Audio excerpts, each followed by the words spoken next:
everyone. Good evening, good morning, wherever you're joining us from. We're excited today to have another masterclass session with you. My name is Genevieve, and I am the co-founder of Know My World and one of the founders of Impactful Teachers. So we are excited to have you here. I'm joining you from Taiwan, and Michelle is here with us as well.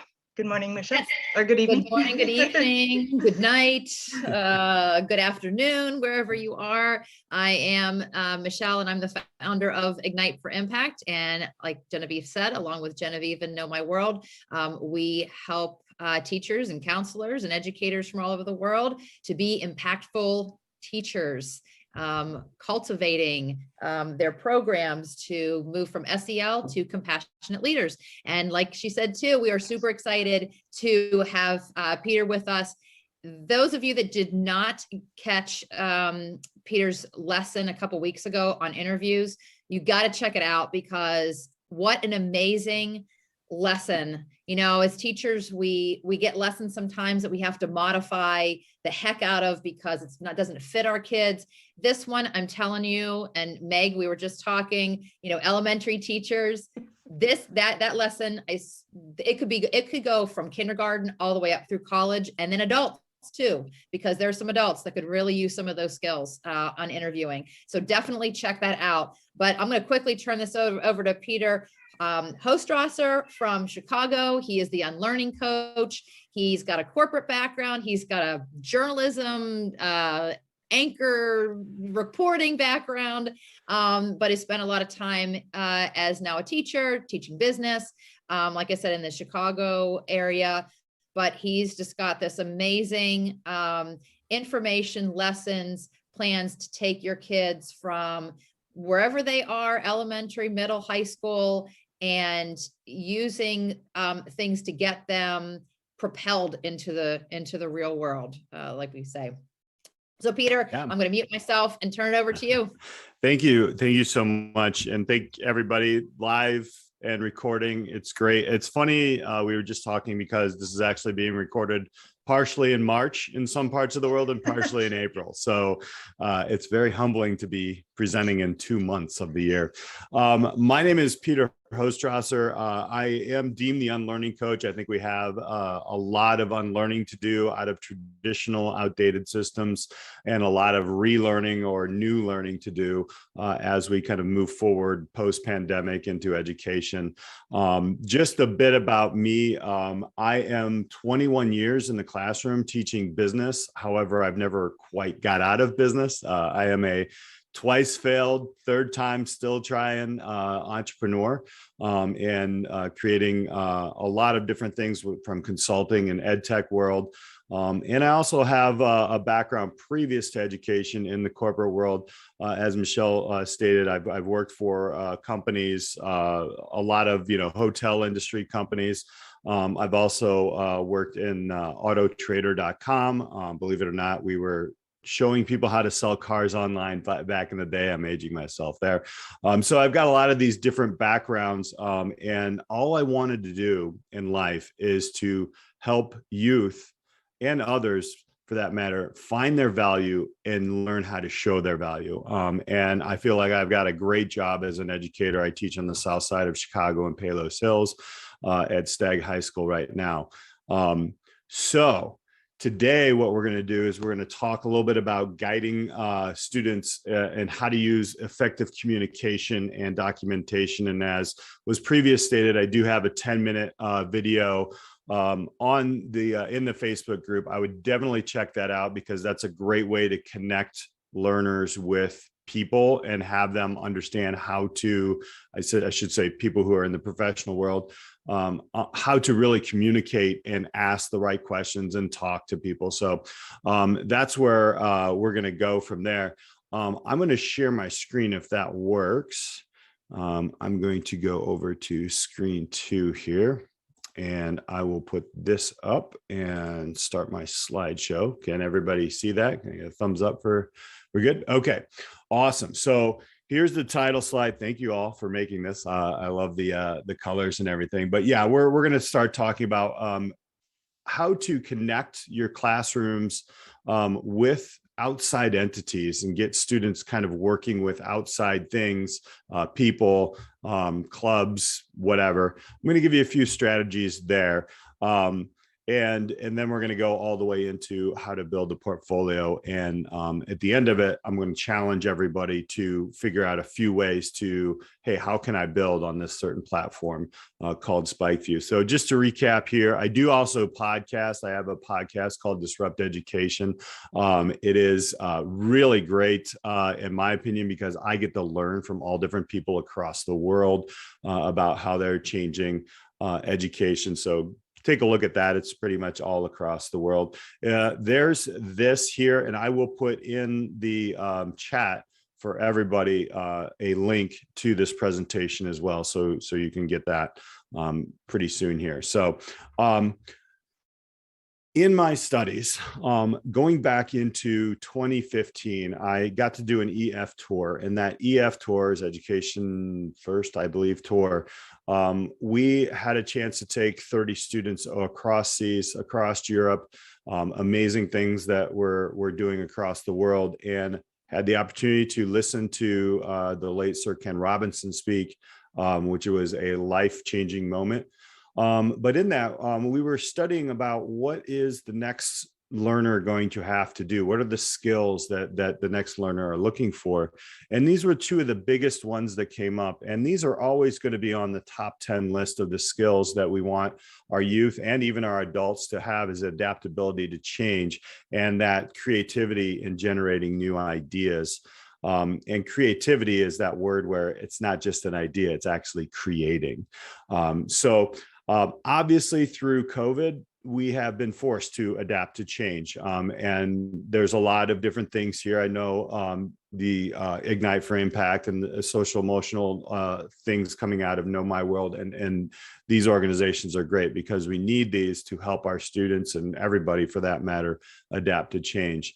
And then this is where the new ideas come from, and it's actually enhancing who we are. So how do we get there?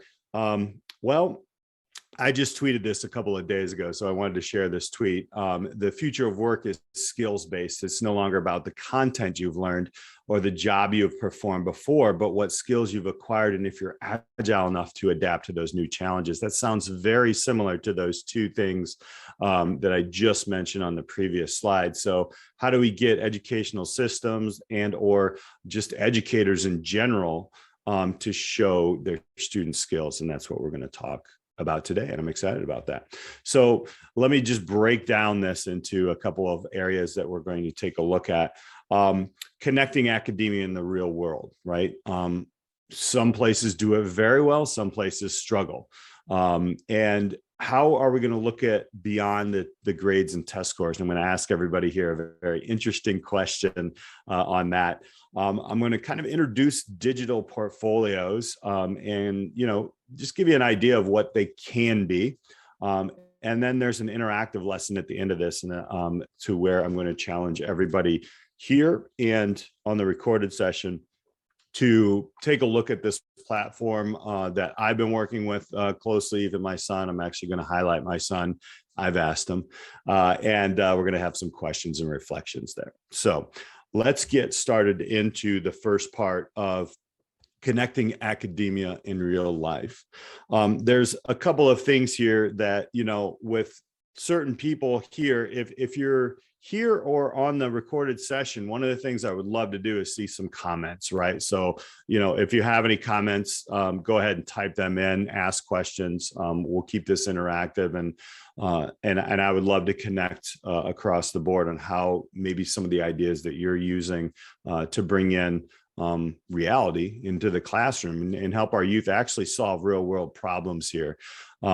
So we're going to talk a little bit about how do we get students and community communicating. That was a tough one to say there. Where to start, a couple ideas of how to build a quick lesson, cross-curriculum connections, which I know when you're talking about a system, especially public school systems. I'm going to refer to the States here, but maybe across the world where we're siloing some things. And then show you a few examples, and then they'll ask some questions about that. So I have seen in my 21 years, I teach business. So it's something that it actually lends itself to kind of connecting academia and the outside world, outside of a school building, if you will. But it doesn't matter if you're homeschooling, if you're in, different types of schools, there's always this connection, whether it's a strong or weak one. Well, we have to figure that out and start from 0 to 1. But in my experiences, the real life examples have really created relevant learning and a lot more engagement with our students. And what we want to do is, number one, get our students engaged and learning, but we also don't want to forget how to communicate and document that learning, which is super important. All these different, credentials or skill sets like thinking, reasoning, writing, speaking, applying their knowledge and engaging in the world around them, I think is what we are leveling off with grades and test scores. And I'm going to go into that in part 2.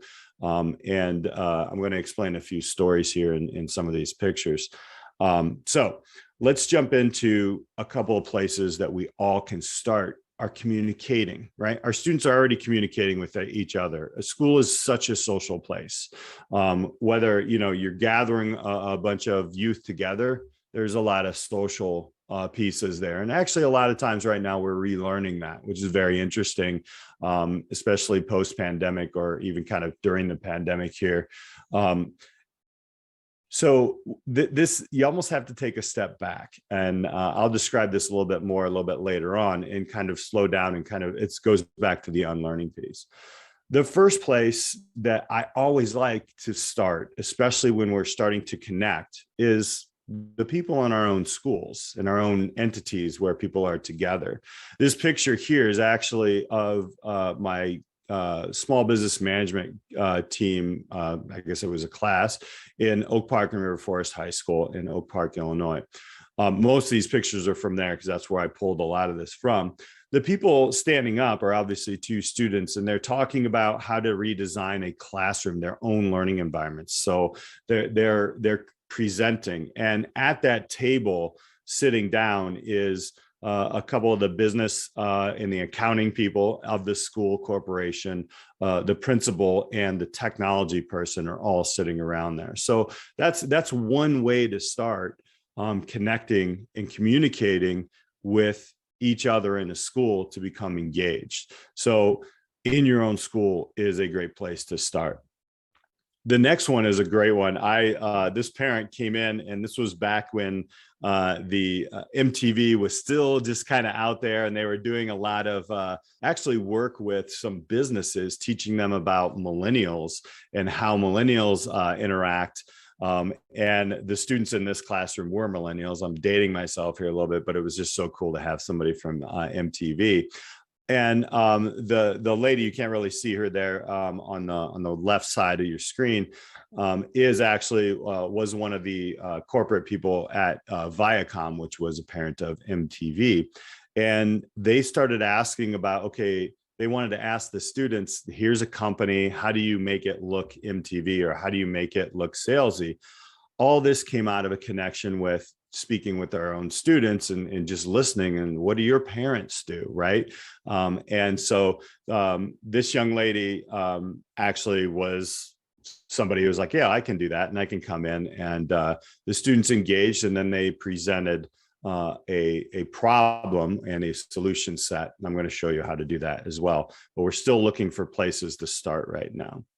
The next one are community groups. So the young man on the right here is actually a business owner. He was a previous student, which was kind of cool. So he was alum, and he was running, or he still is running, a cleaning company. And even before it became very difficult to find quality people and be able to pay them an affordable wage in the States, even pre-pandemic, he was already having that challenge. So I reached out to him, and again, the students on the left side are actually, now they're empathizing, they're listening to a problem, and they're creating, they're ideating solutions And then the individual would come back later and they'll present. Notice all these are presentations, right? There's a lot of communication. There's a lot of teamwork involved in here. And if I unpack this, we'd be here for 5 hours. I just want to give you kind of brief things here about this, but these are great different ways. As a matter of fact, I connected with him through, not only he was a previous student, but through a chamber of commerce or a community group or anything like that. And again, these are mostly business because that's what I teach, but it can be anything that you teach. You can bring this for any subject or combined subjects. Next, I'm going to tell you a little bit about combining subjects as well. The gentleman in this picture was nice enough because sometimes when you get businesses, they bring goodies, right, for your students. And this was a marketing class. This was not my class, but this gentleman owned a sports place where there was some baseball batting cages, some indoor soccer or football, depending on where you are in the world. And it was really cool because he came in and he talked about what his business was doing. And he left it up to the students to say, hey, we need to get more people into the business. We need a marketing plan. So rather than standing up and saying, all right, here's marketing 101 and sit and get, the students got to put themselves together into groups, and it's project-based learning, if you will. And then the last one here, actually, there's two more here. This was a super interesting day, and I have to tell you a story here, how a student didn't communicate to this group. This was a vendor of the school. So this was Coca-Cola. And Coca-Cola was working with Oak Park and River Forest High School at the time. So in the States here, and I'm not sure how it looks across the world, but there are vendors that they sign contracts and, they'll supply water and soda and drinks and different things like that. So they came in and we had a marketing plan for them. And the two individuals on the right side of the table, one is the vice president of marketing of Coca-Cola. So it was kind of really a big moment for our students to know that they can communicate with very professional people who are in charge of very large organizations or small organizations. And it built their confidence. Again, remembering in all of this, as we go through it, we're trying to remember, how do we learn to communicate professionally? And also, how do we document this learning? We're going to get to that point. All of these people came through networking. And that's kind of going back into the video that I previously put out, is understanding, how do you network? How do you build your network? I want to talk real quick about two networks, the vertical network and the horizontal network, right? So the horizontal network, our students are anybody of a same age that are collectively going somewhere and learning, are usually at about the same level, same age. They might have different cultures or different religions and all these different things, but they're usually about at the same area of their learning. The vertical network is what's happening in this picture. You're seeing people who can connect with your students who have been maybe in the spaces to where your students are aspiring to be. Maybe it's their post-secondary degrees, or maybe they've created a business themselves, or they have access to a lot more knowledge that comes along with that. So that's a vertical network. That's really where the best communication is, and documenting what you're learning is a good way to get to that. So that was just kind of a brief introduction there. Design thinking is what I love about project-based learning, right? Building a lesson to enhance communication, right? So design thinking, you can look it up, and some of you have already used it, and some of you are very good at project-based learning, but it's basically having your students interview the business or community, which in essence, when you're talking with your youth, teaching them what questions to ask, how to ask them, and then letting them do that, right? It's not me up there asking the questions, but then having them listen and note take, empathize, right? Try to understand, maybe is there something in that business, that entity? It could be a nonprofit, it could be a community group, it could be somebody who's trying to change the world in a small way. Listen to what they're looking at and they're doing, and then try to pull out a very small piece that you can start to ideate and identify a problem and solution with, right? Too often our students want to say, all right, I heard the problem, here's a solution, this will work, right? And in our communication, we have to understand that it's always a two-way street. It's always, well, we have to listen some more, and then we have to, we're trying to eliminate assumptions here. And then basically we identify the curriculum match. I've seen crazy awesome schools do this, where they will put together a whole bunch of different curriculum together and bring it to the problem, or your students can bring the problem to the curriculum, right? How do we solve this mathematically? How do we solve this in science, in history or socially? How do we solve this in business or in art? I like to combine, and I'm going to talk about that in a minute. And then you build a broad problem-solving lesson. When I say you, I always like to say the students actually build it, and you guide them through that. Depending on where you are, youth, it really doesn't matter if you're in first grade or 11th grade or wherever you are in your learning, because there's going to be some blockers and different things that mask a little bit of some of the communication, and you meet your students where you are. So that's something that I really like to do, and I've done that so many times over and over. Going back though to this lesson, I wanted to tell you a quick story about what happened at one group in the lesson. And it was almost a tragic thing that happened, where a group of students were working on this marketing plan. And the second day, this vice president and his associate came in to watch the presentations.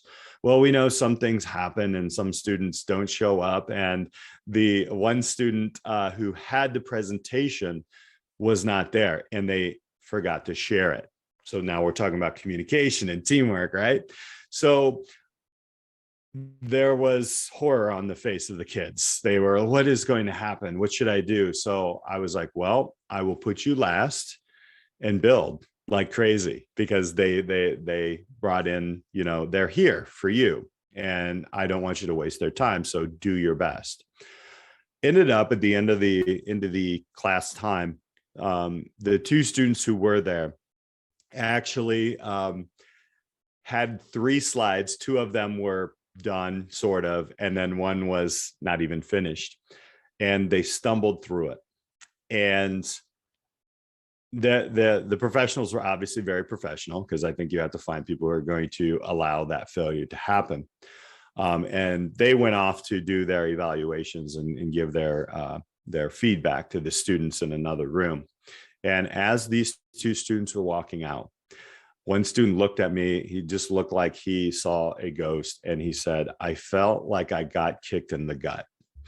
And the first thing I said to him was, good. And not because I was being mean, because and the second thing I said to him was, because you'll never, ever forget this moment again, and you have learned.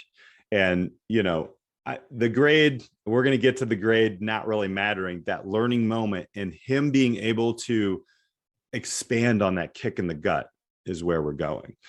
So these are a couple of places to start building the lesson. And then I mentioned here in the States, we have a lot of silos. I think there's a lot of school systems across the world that have some silos where math, and we stop teaching math, and then we go to somewhere else, and then we teach something there, and then the kids are all discombobulated. So we started playing around. There's a psychology and sales group here. This was an AP psychology class, and our business management class got together, and they started working on strategies to talk with people and work with people who we were working with in business, but it actually started to bring things together.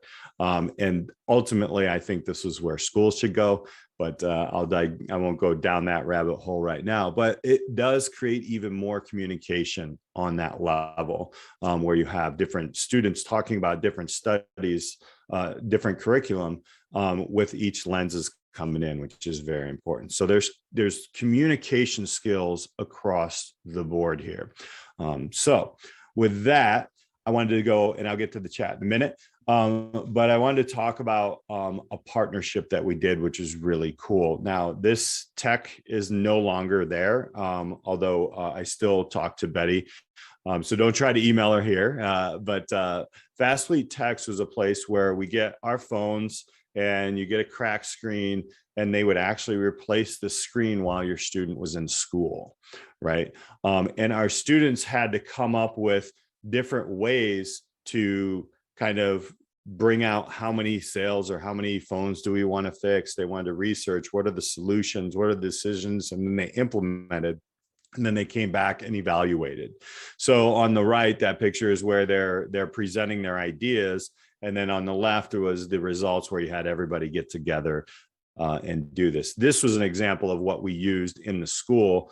You can do a lot of different things here as well, but you can kind of see I've modified I guess the design thinking into terms of business, but you can do that with anything. So I wanted to pause there, and I have a few things in the chat here. So I'm gonna, yes, I love these. Thank you. But I also wanted to, are there any questions or comments that you all have here? And you can type these in. You know, you're right. You can't learn without failure here. But does anybody have any questions at this moment on this? I don't have a question per se, but just a comment as far as Sure. just really highlighting what you said as far as implementing and really utilizing community members. So, you know, students, their parents, people within your community who are business or vendors or things like that. It really does, it helps expand the community. And I do think that part of our jobs as educators is to give our students opportunities to showcase themselves and within the community. So it, not only does it help to promote your school and show, you know, the impact that you as educators are having on your students, and the fact that they're able to then go into the community and do meaningful and impactful things, or just the importance and value of learning with, from, and about each other in that sense of communities. And Yeah, you know, even elementary students, you know, I've had parents come in our elementary grade levels, whether it's to teach our students how to cook a cultural dish. I work at an international school, so we have, you know, a mix of cultures within our school community. Or parents who were teaching our kids about coding, or who are dentists or things like that. So it helps the students, they get to bring their mom and dad in, and they feel great about that when they're in elementary school, maybe not middle school and high school, but but then it also just gives them a really great chance to learn together. So I think I just want to reiterate what you said as far as. Oh, yeah. Thank you. Really great. Thank you for that. I appreciate that. Yeah, it is very interesting to see. And I think ultimately what we want to do is really improve our schools, in my opinion, should be helping improve the community that they're in. I think that's the ultimate piece here. It's not really, you know, most of my students, and this is for everybody, they all, when they're looking at business, they all like want to make a buck, right? But I have to help them unlearn that. And it's more about actually making a difference. And the money will be there, the support and everything will be there if you're really making a difference, and it will be sustained.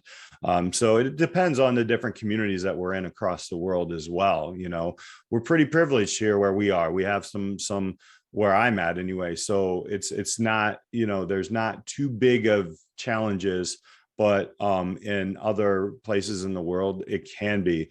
And ultimately, once we get into the spike view piece, I think what is very good about that is it can be something that we can reach across the globe and connect with students across the world. So thank you. Thank you for that. Yeah, I agree. Hey, Peter, I want to Yeah. just chime in for a second. I love that you got the Coke executive in there. That's awesome. It's like, how do you attract people to kind of support your students that way?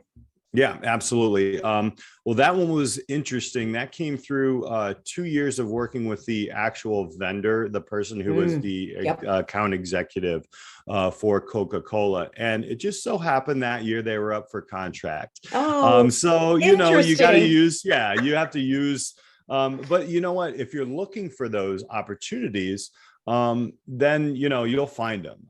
And, you know, and then once that happens, things you can start to work with other groups. We worked with the Pritzker family actually in Hilton, I'm sorry, Hyatt downtown. And we got to go with a marketing class down into the city of Chicago. But once you get one and you showcase it, then you have your students showcase their learning. You put it out to even more of a network, because they're actually doing the communicating here and they are documenting.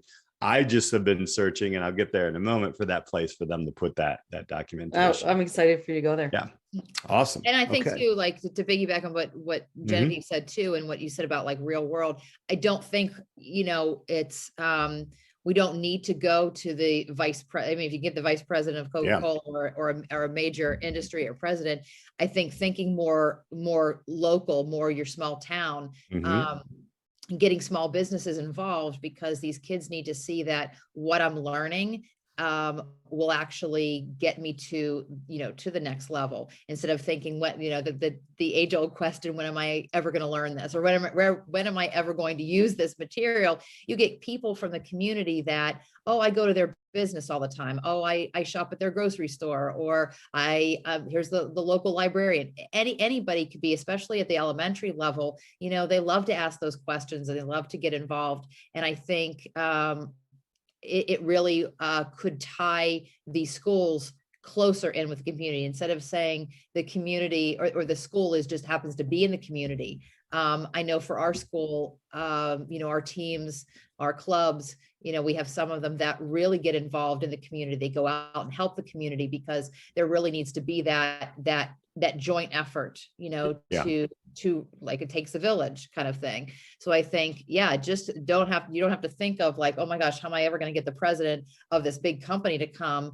But, you know, like you said, you start small, you know, start with, you know, some local, you know, mom and pop type places. How did you get where you are? And then, as people see that, as your community sees that this is what your school is doing, you could get the local companies from your nearby big city to say, you know, we're going to do this partnership. And I think it could benefit schools greatly to have those ties, you know, with places in the community. And I think I don't think it's far-fetched to say, I think a lot of companies would love that partnership to say, you know, because it honestly does look good for them too. You know, to say that, to put on their resume of sorts of, you know, this is who we help. We help school district 152 or whatever. So I love the idea of really tying in the community and and I like, you know, the idea that you mentioned there as well is when you're working in the way of companies, and you're working in a lot of them, we started with clubs, like we were after school. But then as we started to create curriculum and put it into the school, you know, everybody gets on. I mean, there's laws and all these different things in every community around education. But then people, you know, it is those small things. And we started with the business club first in our school. And then as we brought it back in and we started showcasing, well, your politicians like that as well, right? And your leaders of the villages and communities that you're in. So, you know, to showcase those things. And occasionally there have been times where, you know, they're like, well, we need to maybe make this more of a pedestrian friendly, or there's a dangerous part of our neighborhood where there's maybe a stop sign or something that's off, or transportation, or something's going on, where they give it to our students to do that project as well. And now you're talking about pretty much every single type of learning moment there. So those are great ways to do that. And thank you for those comments.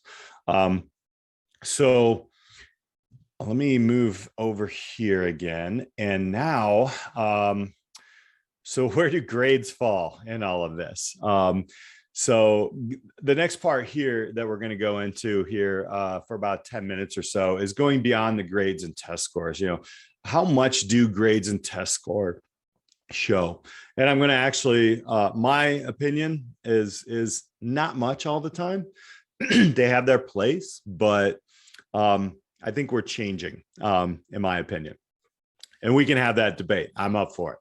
And the death of the paper resume, that sounds so tragic, but how is paper going away? And then how are portfolios replacing, or even digital resumes are already out there. But then how do we go deeper? How do we use this digital portfolio of our students to become a key performance indicator for our schools? And I just tweeted that today because I think that is something that is necessary. The performance indicators are, all kinds of things. You do grades, test scores, attendance rates, but there are so many different factors that come into that. How do we get our students to own their communication, own their learning, and then document it? So I will tell you that I want to ask, how many people here have gotten an A and didn't really learn too much? If you ask that question, almost every student in my classes will raise their hand. I would say it would be 99%, and the other one might be sleeping, but it's, I get students all the time. And even as an educator, I've had students get an A and I was like, I'm not sure, So I think we really have to kind of dig into this and try to see what's really going on here. I mean, grade inflation and all these different things, and going to do, what do they really learn, right? You ask somebody, how's your kid doing in school, or even a student, how you doing? Oh, my grades are good. Well, what does that mean? And I'm always asking those questions because I think we've pigeonholed a lot of our students into thinking that number is it. And I'd like to change that. I'd like to actually show their value and have them do that as well. And thank you. Allowing students to take responsibility for their own learning is essential in career readiness. Test scores really don't hold any merit anymore. I'm going to prove that to you in a minute. I'm going to point at myself. So got it. Yes, many colleges, as a matter of fact, something came out today that one is reinstating it. I won't talk about that one, but there's a different argument going on there. But I think we're over 1,800 colleges that are not requiring SATs or ACTs. When I share this out to everybody, this is actually a Teachers Going Gradeless blog that I wrote for, it was TG2, the Teacher Going Gradeless entity. So tell me about your grade. Tell me about you, not your grades. Excuse me. And so I'm going to kind of, you can read this later, but I'm going to go back into, I'm getting good grades, right? But my grade is good. I got that work in. It's all check boxes that I hear from students all the time. And I always ask them, but what did you learn? And that question will stun kids. And then when they walk out of most of their secondary level education, they are lost. They don't really understand what they're good at. They don't really understand what their skill sets are, but they say, but I got a diploma and I have a 3.7 and maybe I got like, a 29 on my ACT or something like that. again, what does that mean? And I think it is something that causes a lot of social emotional challenges. It causes a lot of uncertainty. And I think it also causes a lot of misguided post-secondary pathways that can cost people lots of money. So I will tell you, I did write a blog, and when I share this out with everybody, that was actually my SAT score. I barely spelled my name right, but the story behind that was this. Number one, I had an attitude, and I will own that I didn't really try. Okay. I knew everything at age 17. I don't know how many of you at 17 knew everything, but I did. And when I took the SAT, we didn't take it here in the States. We take it during the school day now. We took it on Saturday mornings, and I'm not a person who likes to get up on the weekends. So I remember I got up at 6:30 and I traveled up to the major city. I was in Indiana at the time because I lived in a rural rural area, and we had to go into the city to take it at a bigger high school. But the afternoon, I was on the baseball team, and I was playing in a doubleheader that afternoon. And that is where my mind was. I was like, I don't care about this. I remember I probably even made designs on the bubble sheet. But this is what happened. And I did not get into the school that I wanted to get into to get that broadcast journalism degree that Michelle was alluding to back in my bachelor's. So that was it. But I got to tell you, there is a blog here about that, and I'll share that with everybody. But I'm doing fine, right? I got average grades in my bachelor's degree, but I never really logged the experiences. So to me, that's where I really want learners to ask these, or us to all ask these questions, not only learners but educators, because we're all learners. But like, what are the stories that make you like, who are you, right? And I don't want students to answer, well, I'm a straight A student. I want students to answer, I'm somebody who's just passionate about this, and I like to do this, and I'm really good at this. So this is where you start to say, how do your peers, friends, teachers, coaches, and families describe you? And I don't mean that to be that's the end all be all, but that's how the world sees you. And is that something you agree with or disagree with, and why? Right? How do you feel when you're going through this curriculum? That kid who told me I got kicked in the gut, I felt pretty bad. Okay, great. So there you go. That was a learning moment. We're going to get to the documentation here in a minute, in the short time we have left. But how does what you're learning fit into life outside of school? And there's one word I missed here. How does it fit into your life outside of school, right? And if it doesn't, can you make it fit into it? Or can you look at it through a different lens? Or can you add something to it?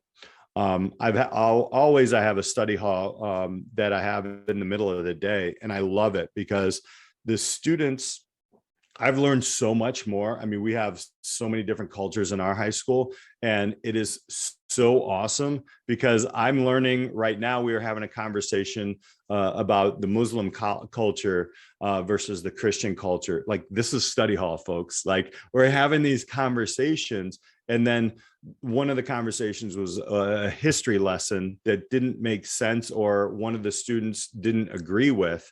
And she was venting a little bit because she was angry about it, which after I heard her story, I'm like, okay, you have a right to be a little angry. But then how do we come to a consensus here? Or how did this make you feel? And how are you going to research this differently or look at this differently? So this is where we start to take a look at documentation. So the resume is something that is not the best anymore, right? It's just basically the check boxes. So if you look on a traditional resume, you're like, I worked here, I did this. I worked here, I did this. I went to school here, I got these grades. Here's my test scores, maybe a few awards.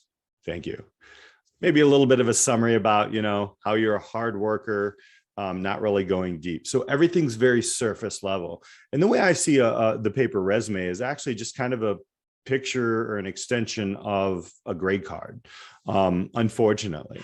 Now, don't get me wrong, there's some non-traditional resumes out there that people are actually building and creating some really cool things on their resumes.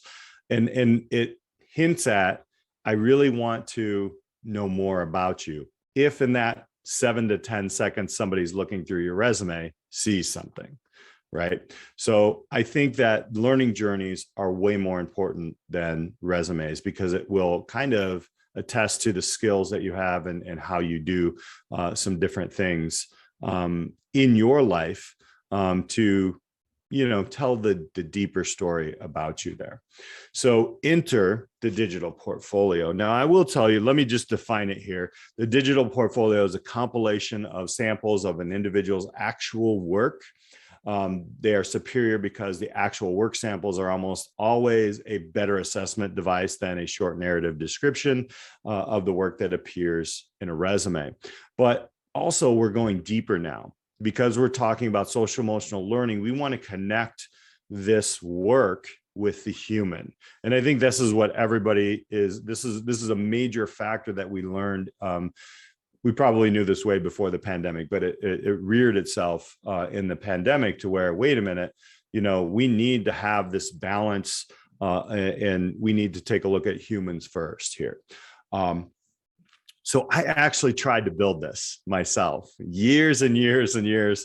All right, maybe it was 5 or 6 years, but we tried to build it in Weebly and Google Sites and Wix. And by the way, you can do that. There's a lot of safety issues, in my opinion, especially if you have a very young student. When you put it out there, it's out there, right? Everybody can see it. And, there are some portfolio pieces in there, and there's free versions of those. But it was just so difficult to get students to really see a value of it, number one. And number two, it just didn't pertain to them that much. And number three, they never wanted to post it. They were like, I don't really want to post it. And I get that. I totally get that, because there's this confidence level that we are kind of missing on the human side. So enter SpikeView. I was introduced from a previous student, actually, to the CEO of SpikeView, and her name is Ekta Sahasi. And we're going to jump into that in a minute, but I wanted to stop and take a moment, maybe read through some of these awesome comments for our listeners or online. Some good comments here. Bad, looks like Michelle, you have bad one for your test scores, SATs, ACT scores. I'm so glad I'm in like light company too, because I just felt horrible. Like, so I actually wasn't so bad. Meg, I don't know if you want to divulge your scores, but I remember like thinking, my mom's like, you better take this test again because this is really bad. And I'm like, no, I'm not going to take it. I'm not going to take it. And when it showed up as the same score again, I'm like, see, I'm dumb. I can't do this. I still got into college. I still managed to have a life, right, Meg? But it's so funny that I laughed at your comment, because I have like this brilliant brother and sister, and they are brilliant. And then I come along and I am social as the day is long, and I've got many other skills. Yes, many other skills, but not the test score skill. And they saw that number. They saw my brother's number, my sister's, and they're like, "Oh!" And I'm like, "We're gonna make it happen. It's gonna be good." Hey, I got 12 books. I'm good. I've got this done. And I just like every time a book comes out, I'm like, "Oh, I guess I'm the only published author out of all of you." And there you go. So I take a moment to just like every time one comes out, another book. Well, I think we can all agree, as we look at like, these numbers, it's just like I teach accounting as well. It's a picture of that specific day, right? Of what's happening. And it could be a bad day. It could be a bad semester. It could be a bad couple of years. There's a lot of things happening to our youth and families. And I think as they work through that, if they understand how to document that. Mm-hmm. So I will use a quick story about a young man who was taking the ACT during my class in the fall, actually.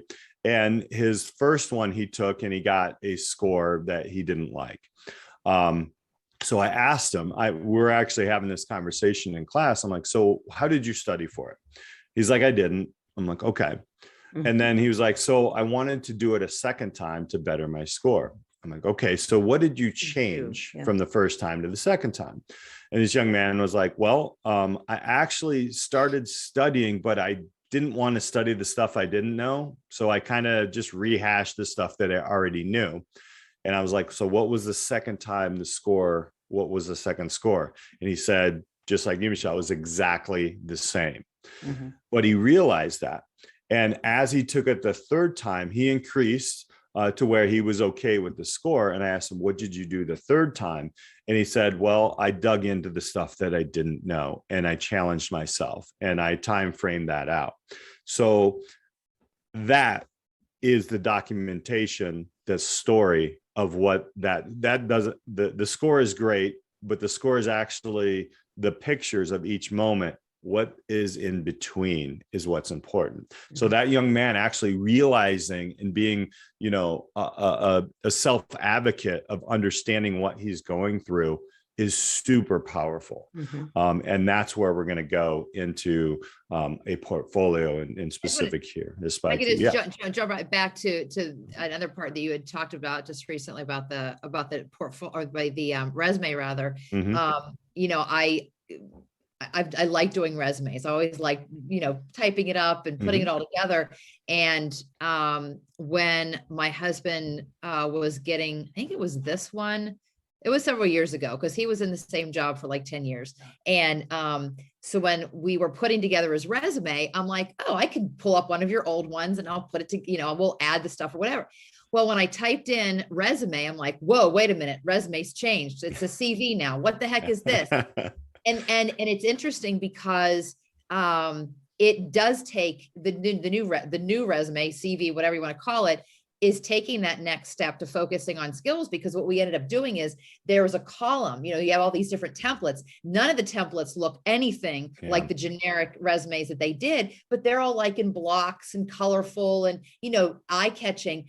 But what I thought was interesting and very effective, not as effective as a digital portfolio, but on the side, you listed all of your skills. Yes. And so at a quick glance, now you can make all that garbage up because it's all like regurgitating what you see online, like, oh, I should be, problem solver, crisis management, we'll put all these key words that you put in here. But at a glance, you could say, okay, is this person, have these skills? And what we realized through the help of another friend of mine who does a lot of hiring from a big company, she said, you have to be careful what you put in your resume, because if you're applying for this big job, there's like algorithms, kind of like Facebook that we all love, it's picking out words. If you don't have those keywords built into your resume, it's going to spit you out. And you got to so it's like, it's a very well-crafted piece of fake work, because you're reading the description and it says, crisis management. Oh, I got to put that one in there. And it says like works with analytic. Oh, I got to put all these correct words in there instead of getting a true picture of what you were, just so you could get to the next step. Right. But I think that was a good start. Like LinkedIn does it as well, where, you take tests and you can say, I'm a problem solver. I know Word because I've taken this test. They are looking more at skills. What are your skills? Not what did you, what was your bachelor's degree in? We want you to have a bachelor's degree. We don't really care what it was, but we want to know that you have these skills. So it's nice to see that it is moving in that direction. But still, when we were doing these applications, I'm like, this is all fake. This is fake, because all I have to do is put the right words in the right places in this document, in this resume, and I hopefully will get taken. And then of course I have to speak for myself in an interview, but that first step. So so skills, it's all about skills.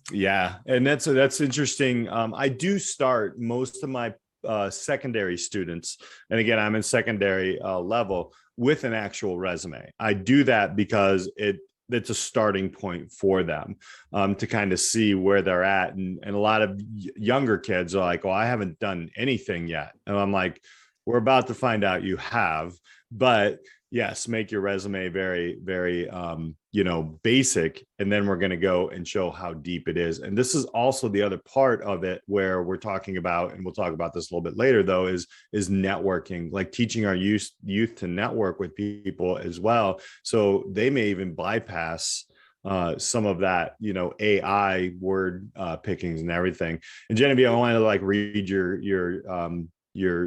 piece here in the chat. It's a great moment here, going back to standardized tests that cloud a students' views of themselves and their capabilities and impacts of their self-worth.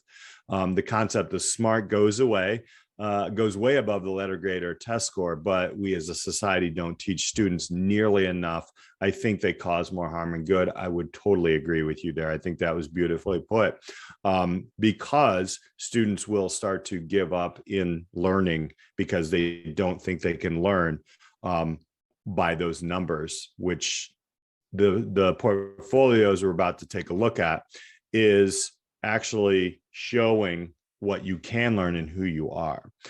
My son is going to kill me. No, he's not. I actually asked him.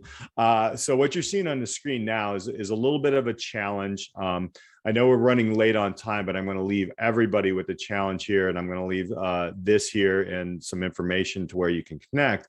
But I wanted to show you a portfolio. Now, this is off of a phone look because this is an app, and I'll show you how to get there in a moment.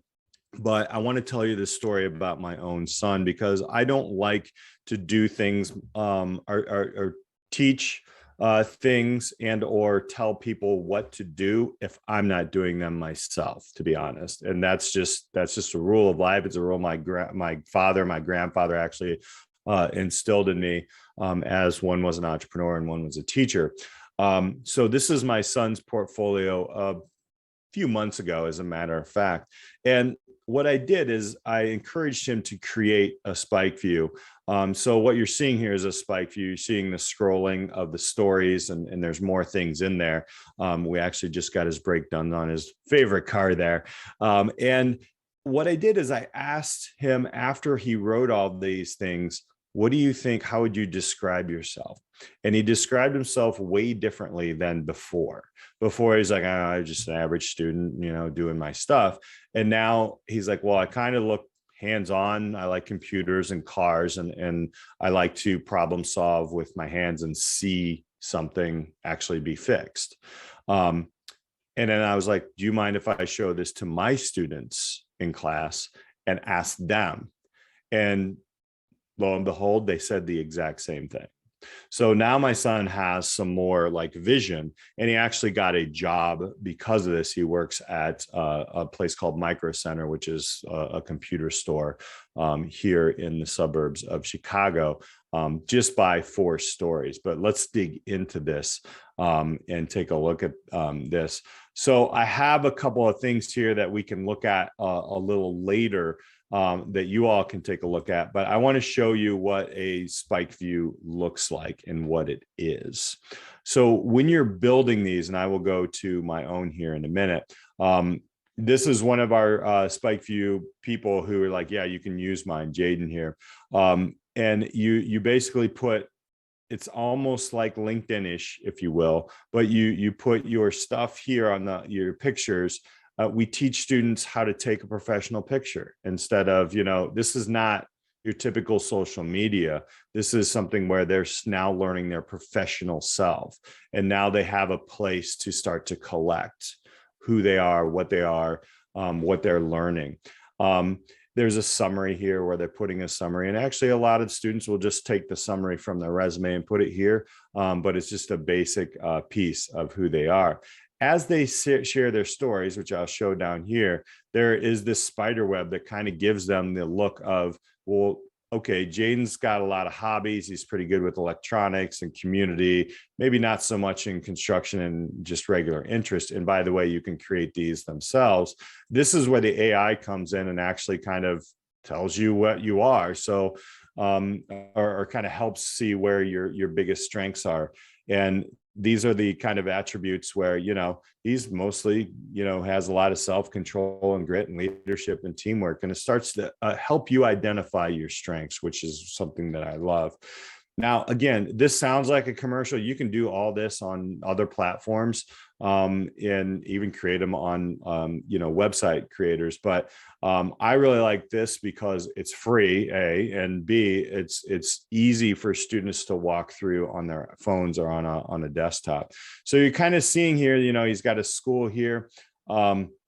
And this is something that's interesting. So, I work part-time in management skills because I'm balancing a class workload of about 3 days a week. I'm on track to become an assistant manager that's a little deeper than I make chicken sandwiches, right? Or I run the cash register.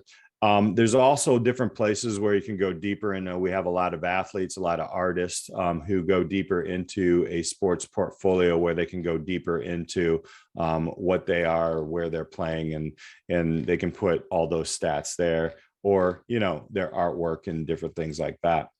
Also, you kind of go through, there's these different places where that you can create your stories.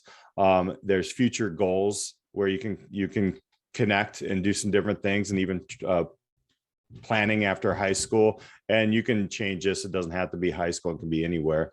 So many kind of skills, and then recommendations is what I love. So if you're connecting with others, and even teachers or professionals, let's just say we go back to, that local owner of the Made Pro, and they do a good job, would you write me a letter of recommendation or recommend me on this, which is a great piece. And then you can put social links and different things here.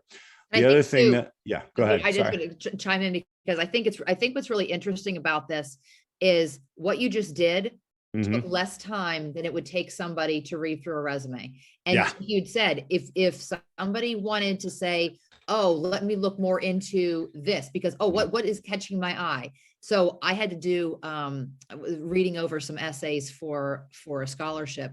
And one of the things had to be volunteering. Yeah. Well, they just listed what they did. Yeah. And I remember thinking, like, how much more powerful would it be if I really understood what you actually did? Did you just happen to go with a group of people down to the food shelf and just help them out? Or did you actually implement that? Did you start something? And this is really cool because if somebody just flips right through and says, okay, I'm not interested, whatever. But if they are, they catch the volunteering thing. Oh, okay, what actually did you do? I'm catching something. And I think it's so much more effective use of college admissions counselors or, employers. It's so much more better use of their time to say, I want to dig into this, because I think it could eliminate the need for interviews of people that, they just don't know enough about the person. Oh, they kind of look interesting, but then they interview and say, maybe not. Right. They can get a lot of questions answered. But I love, my son has one as well. And he has it's important to note the letters of recommendation are real short to be able to see it. Yep. But then we created another section so that my son's larger letters of recommendation are built in. Yes. So if somebody wanted to read them further than just a couple of lines, they could do that. So there's a lot of flexibility in this. Yes, absolutely. And Meg, you put in there as well the presentation view. This actually puts together a presentation for you to go through, so you can actually show this. And I'm going to show this on mine in a moment. And, going through this, that volunteering work. And there's also what I do with groups is you can jump into different groups, public and private groups. You can chat. There's a feed here where you could take a look at the feed. It may not load because I'm not loaded into this one. Oh, no, it does. So here's people with the feed, and they're talking about what different areas, fun travel, teen finance, and such like this. So it is a place for students to actually own their learning and own themselves online, which I like to call it, like, they're now using social media. They're not being used by social media. Yeah. It's a safe place to show who they are as professionals. So in this, and by the way, I know I'm going to get this, I will put this in the chat and I'll put this on Facebook for everybody to grab. There is a tutorial video. There's a nice PDF guide to get you or your students started on this and kinds of walk you through this.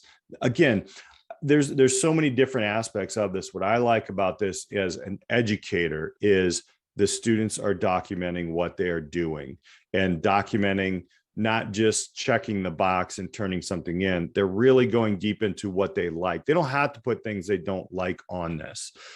They can put in things like, so, I remember my son made crepes in his cooking class, and maybe it didn't turn out that well. You can actually put that on there, but show what you did wrong in the problem solution. It doesn't have to be perfect. We don't have to have the straight A, hey, everything's great here. As a matter of fact, I think most people, whether you're in scholarships like you were talking about, or jobs or opportunities, really want to see how you handle tough things. How did you work through it, and who did you work with on that as well? So these are there. Let me show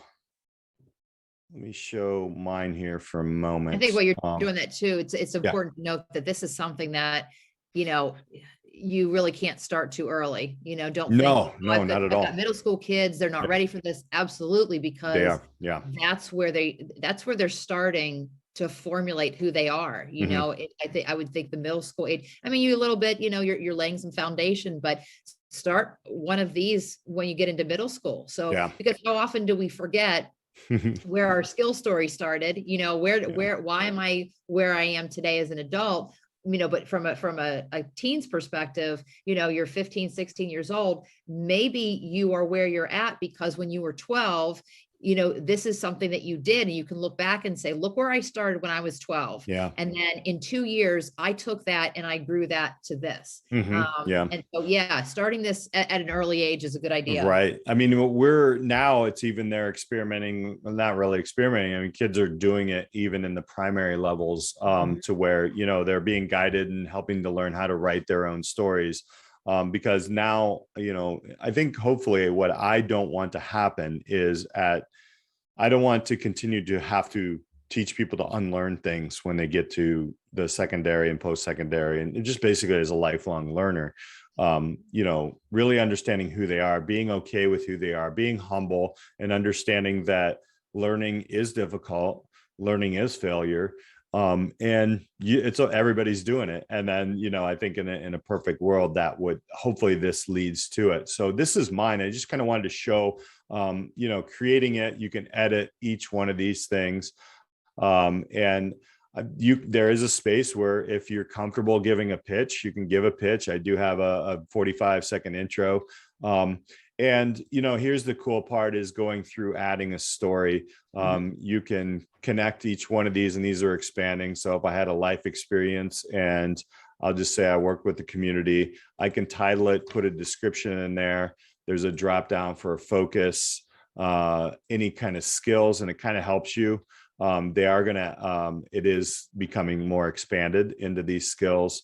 But it actually makes you think about things and, where is this are you doing this by yourself? Are you doing this for a class or a team or whatever? And then there's media. I always encourage students to put in pictures or videos. And then if there's any external links, and there's a really cool thing now. And this is for students, man, I wish when you mentioned like middle school, I know a few things in middle school, but I know there was so much more that started forming who I was as a person. And if I had a moment there to type that personal reflection as an 11, 12, 13-year-old, even a 15, 17-year-old, this does not post. This is for you in this entire platform. So this is why I really like this platform over, some of the others that I've tried to work with or create. And then after that, all my different things come in here. As a matter of fact, this is a story about my son actually teaching me to change the brakes. And there's a little, father-son moment here, but this is who I am, right? I know this isn't the best car, and we just put a bunch of money into it. But it's a moment where it's a teachable moment and a learning moment for me. So this is showing that I'm a lifelong learner. These are some of the other work pieces that we've done. And, there's all work accomplishments in here, my podcast and things like that. And we really drove a really nice car there. But also, sharing the profile is the last thing I'm going to show. And I'm going to do that presentation view, Meg, because you were talking about that. It's such a great view.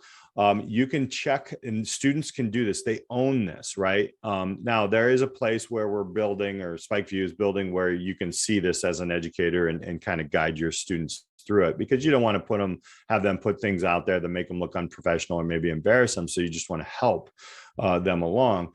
But ultimately, you can expire the link after 10 days, or you don't expire the link. If I don't like my introduction, you just turn it off, or if, let's just say you're going through here and you're like, no one really wants to know my high school, so I'm unchecking that. People may want to know my work and stuff, and they don't need to know the auto mechanics. I'm going to uncheck that. So you can actually turn this whole thing off. If you don't want people to see all your interests or anything, you just turn it off. Is that a pretty new feature? Because I remember seeing that when we put ours together. Okay. Yes. That's really cool. So, and it's evolving. So let's just say, my YouTube and all this, I don't want anybody to see my Twitter. I'm unchecking, or all these. I have uploaded my resume here, so there's an opportunity to do that and anything else. So I'm going to preview this and share. And this is actually going to go through this. And this is created. I didn't create this slideshow. This is the presentation view. Now, can you imagine the confidence a student can get after they're seeing this, right? Peter, I'm not interrupting. No, go ahead. But I'm totally interrupting. Yeah. This was the aha. Yeah. For my kids, Mm-hmm. when they saw it like this, I'm like, I didn't make that video. Yeah. Wow. No, this was my aha for my 100+ students. Mm-hmm. And when they saw it this way, I said, everybody come over here. Look at this. Look at this cool thing. And they're like, but I didn't do that. And I'm like, I know. Yeah. And that's, you have an opportunity just to show the feed like I show my sons, but you can also do this, which is really cool. And then you publish it. And when you publish it, here's the link.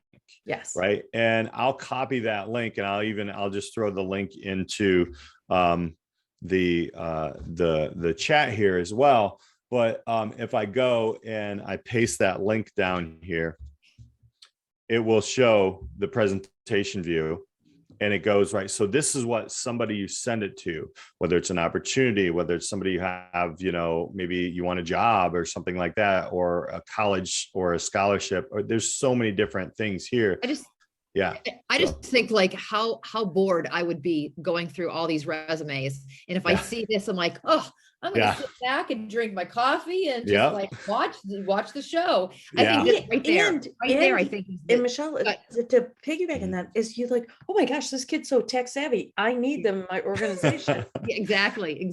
I think the skill part is really cool, because like you showed the drop down. I think that really gives kids, because, somebody else who works for Spike View and I did this workshop, and we were kind of showing them, we used a pizza place that actually my son did. Take your pizza place, and don't say I worked at a pizza place, but like start digging into skills that you learn. And it's hard for kids to think like, well, what skills did I do?